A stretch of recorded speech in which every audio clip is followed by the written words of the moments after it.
In recent years, there has been a lot of debate on the idea of freedom in America, particularly when it comes to our First Amendment rights enshrined in the Bill of Rights granted to us through the Constitution. Therefore, I thought it would be right to visit a prime example of why we have those rights in the first place. Happened on this day, 1635, when the Massachusetts Bay Colony officially exiled Roger Williams for challenging the status quo.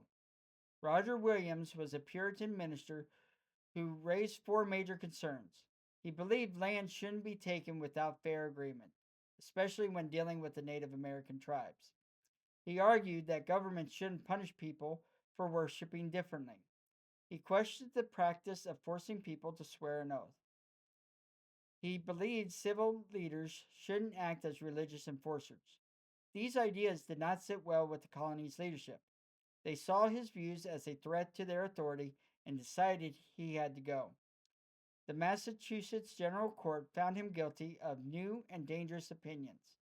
There was no debate, no trial, just a decision, exile from the colony, starting in 6 weeks. In a surprise reversal, the court rescinded its order and sent soldiers to arrest him before he could leave. Warned by Governor John Winthrop, who quietly respected his ideas, Williams fled into the wilderness in the middle of winter. He left his wife and 6 kids. He was sick, had no supplies, and traveled alone for nearly 55 miles through a New England blizzard. Despite the conditions, he survived, thanks to the help from local Native American tribes. After surviving the winter, founded a new settlement based on religious freedom and separation of church and state. While Massachusetts continued to exile people for their beliefs, Williams built a place where people could worship freely, as long as they respected others.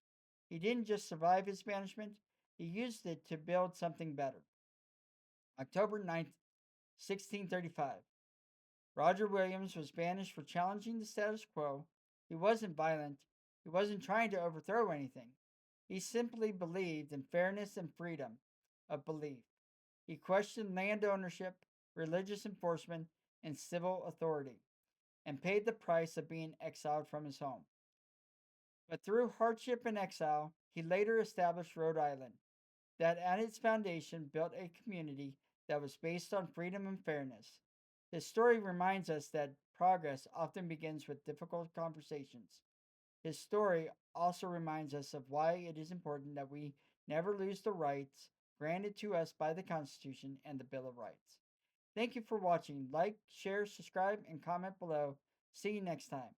Dobra Den.